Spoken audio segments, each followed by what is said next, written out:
কিছু অসৎ উদ্দেশ্যে এরা বাইরে থেকে 10-12টা লোক এনে অশান্তি সৃষ্টি করে পারচেজিং অফিসারের উপর নানা রকমভাবে হুমকি প্রদর্শন করে এবার 5-6 দিন ধরে টানা এই প্রোগ্রাম আমাদের ক্যান্সেল হচ্ছে।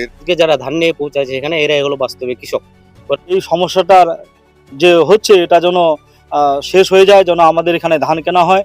পাশেই যারা আজকে কমপ্লেন করছে যে ধান কিনে এখানে যানজট, আসলে কোনো যানজট এখানে নাই।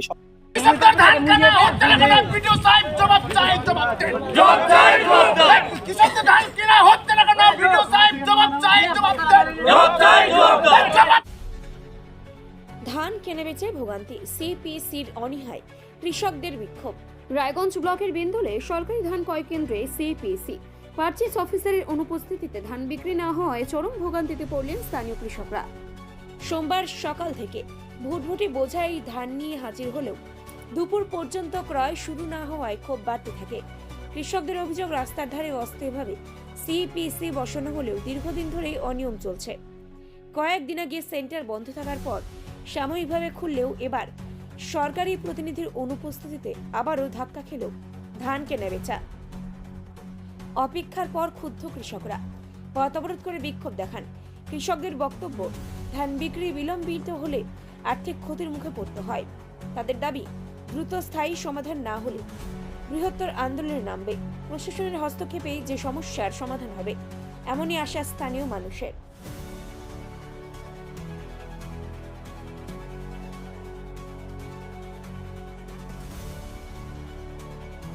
আমার নাম মোহাম্মদ রিজওয়ান। এটা কোন জায়গা? এটা বিন্দুল, কত নম্বর অঞ্চল? 4 নম্বর বিন্দুল গ্রাম পঞ্চায়েত। এটা বিক্ষোভের কারণটা যদি একটু বলুন।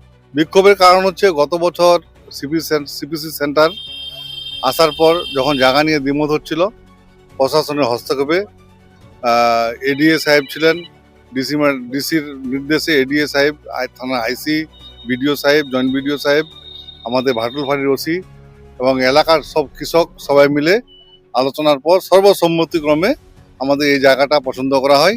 কারণ এখানে আড়াই অফিস আছে, আড়াই অফিসের লাগা 1 একর 10 শতক জমি এখানে সরকারি জমি আছে। ভবিষ্যতে আমরা এখানে সেন্টারটা স্থায়ীভাবে করতে পারবো, এটা আশাবাদী। এই মনে করে আমরা সবাই এখানে সেন্টার পছন্দ করেছিলাম এবং গত বছর আমন ধানের মরশুমে সুষ্ঠুভাবে ধান কেনা বেচা হয়েছে। চাষি খুব সন্তুষ্ট ছিল, কোনো অসুবিধা হয়নি কারো, না রাস্তার যানজট, নাকি যথেষ্ট জমি আছে এখনো নেওয়ার মতো।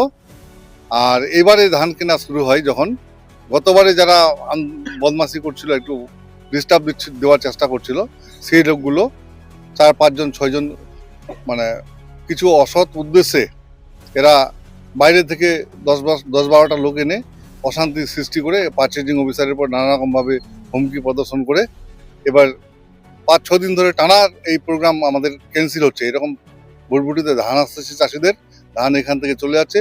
বাজারে এই ধান 1800 টাকা 1700 টাকা ধান বিক্রি করতে হচ্ছে, কারণ চাষিদের বাড়িতে ধান রাখার মতো এখন ক্ষমতা নেই। কারণ ধান বিক্রি করবে, ভুট্টা বীজ কিনবে, সার কিনবে, ভুট্টা লাগাবে, বছরের যেটা অর্থকরী ফসল সেই ফসল লাগাবে। এখন কোনো মতেই বাড়িতে ধান রাখতে পারবে না কেউ। বলছি দাদা, বিগত কয়েকদিন আগে দেখলাম কিছু চাষি আর কি তারা এখানে বিক্ষোভ দেখায়। তাদের একটা যেটা অসুবিধার কথা বলছে যে পাশেই রোড থাকলে যে কোনো সময় বিপত্তি ঘটে যেতে পারে, সেই বিষয়ে একটা আন্দোলন। যারা দেখাচ্ছিল ছবিতে মানুষ দেখেছে, আমরাও দেখেছি, তারা আদৌ কৃষক না।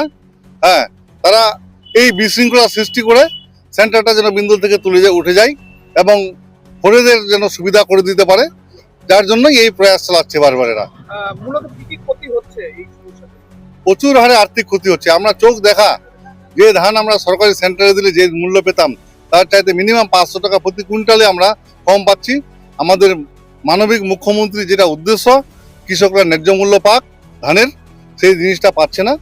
500 টাকা কুইন্টালে ক্ষতি হওয়া মানে এটা প্রচুর ক্ষতি আমাদের। ধান বিক্রি করতে আমরা গত কয়েকদিন ধরে আসছি। আমি এই বিন্দুল অঞ্চলে একজন চাষি। আমরা অনেক কষ্ট করে চাষবাস করি, এমন ন্যায্য মূল্য পাওয়ার জন্য আমাদের যে মানবিক মুখ্যমন্ত্রী যে ন্যায্য মূল্যে ধান ক্রয়ের সেন্টার, এখান থেকে আমরা ধান বিক্রি করে একটা ভালো দামে আমরা সরকারি দামে ধানটা বিক্রি করতে পারি, তাতে আমাদের 2-4 টাকা আমরা বেশি পাই। কিন্তু আজকে আমরা কয়েকদিন ধরে এখানে আসছি, মানে দু একজন স্বার্থপর ব্যক্তি যারা নিজের স্বার্থ চরিতার্থের জন্য আজকে সেন্টারটা এখানে যেন উঠে যায় তার ব্যবস্থা করতেছে। আমরা কৃষকরা এখানে আমাদের ক্ষতি হচ্ছে। আমরা যদি ধান দিতে না পারি, এখান থেকে যদি সেন্টার আমাদের চলে যায় অন্য জায়গায়, তাহলে এখান থেকে নিয়ে যাওয়ার যে ভটভটি ভাড়া, সেগুলো আমাদের লাগবে। এবং আমরা ন্যায্য মূল্যে ধানটা বিক্রি করতে পারছি না, 1700-1800 টাকায় ধান বিক্রি করতে হচ্ছে। এই যে আমাদের এত টাকা ক্ষতি, তাতে আমরা চরম সমস্যার সম্মুখীন হচ্ছি। আমরা চাচ্ছি সরকারের কাছে এবং প্রশাসনের কাছে যেন অবিলম্বে এই সমস্যাটার যে হচ্ছে এটা যেন শেষ হয়ে যায়, যেন আমাদের এখানে ধান কেনা হয়। পাশেই যারা আজকে কমপ্লেন করছে যে ধান কিনে এখানে যানজট, আসলে কোনো যানজট এখানে নাই, সরকারি জায়গা রয়েছে, সেখানে সরকার ব্যবস্থা করুক। পাশেই এখানে আরআই অফিসের পাশে আমাদের সরকারি ল্যান্ড আছে, এখানেই কিনুক, আমাদের কোনো অবজেকশন নাই। আমরা চাই যেন আমাদের ক্ষতি না হয়, যেন আমরা ধানটা এখানে কিনতে পারি। তসলিম আলী। কি সমস্যা আপনার? সমস্যা বলতে আমাদের গতবারেই প্রথম বিন্দলে সেন্টার হয়, তো জায়গার একটু দ্বিমত ছিল। কেউ নিজের স্বার্থের জন্য পার্সোনাল জায়গা করে নিয়েছিল প্রথমে, তো ওটা আমরা সরকারি জায়গা নিয়ে আসার জন্য কৃষকগুলাই চাইছিলাম যে সরকারি জায়গা নেওয়া হোক খোলামেলা জায়গায়, তাতে আমাদের কৃষকদের ভোটবটি টলি নিয়ে যাওয়ার সুবিধা হবে। তো ওটা ব্যতিক্রমে দ্বিমত হওয়াতে প্রথম জায়গাও হয়নি, দ্বিতীয় জায়গাও হয়নি। সবাই মিলে সম্মিলিত হয়ে প্রশাসনের সহমত নিয়ে তৃতীয় নম্বর জায়গাটা বেছে নেওয়া হয়। এখানে সরকারি জায়গাও আছে 1 একরের উপরে। তো আপাতত সরকারি জায়গাটা যোগ্য না নেওয়ার মতো, ওই জন্য পাশে একটা জায়গা আছে, ওই জায়গায় গতবার সেন্টার খুব সুস্থভাবেই চললো। তো এখানে কোনো যানজট বলতে জিনিস নাই। সেন্টার বলতে কিসের সেন্টার? এটা যে সিপিএসসি ধানের সেন্টার। কিন্তু দাদা কয়েকদিন আগে তো অভিযোগ করলো যে রাস্তাঘাট জাম লেগে যে কজন অভিযোগ করছে তারা আদৌ কৃষক না, ওরা বাইরে থাকে। ওদের ব্যাকগ্রাউন্ড দেখলে বোঝা যাবে দিল্লি থাকে বেশিরভাগই। কৃষক আজকে যারা ধান নিয়ে পৌঁছাচ্ছে এখানে, এরাই হলো বাস্তবে কৃষক। ওরা নিজের স্বার্থের জন্য জায়গাটাকে যেন নিজের আয়ত্তে নিতে পারে। এই সিপিএসসি সেন্টারে কিছু কামাই আছে ধলতা। আমরা যখন দূরে ধানটা দিতে যাই তখন 8 কিলো 10 কিলো কুইন্টাল প্রতি আমাদেরকে ধলতা দিতে হয়, ফাইটার ভাড়াও বেশি হয়। ওই ধলতাটা খাওয়ার জন্য কিছু নেতা চেষ্টা করতেছে যেন নিজের আয়ত্তে নিজের জায়গায় যদি করা যায় তাহলে 5-7 কিলো করে ধান ওরা হয়তো নিজের আত্মসাৎ করতে পারবে। আর এখানে আমরা সেন্টারটাতে 2 কিলো 3 কিলো কিংবা দিই না, অনেকেই গতবারও ধলতাও দিই না। খুব সুস্থভাবে স্বাভাবিকভাবে ধান কেনা হয়েছে। নর্থ বেঙ্গলের সেরা সুপার স্পেশালিটি হাসপাতাল জীবনরেখা, অভিজ্ঞ ডাক্তার, আধুনিক lab, 24x7 emergency services, neurology, cardiology, orthopaedics, gastro, দন্ত ও চোখের চিকিৎসা একসাথে, আইসিইউ, এনআইসিইউ এবং NABL অ্যাক্রেডিটেড প্যাথোলজি ল্যাব। জীবন রেখা হসপিটাল। আপনার জরুরি মুহূর্তে অ্যাম্বুলেন্স পৌঁছবে ঠিক সময়ে। কল করুন 83730 66655।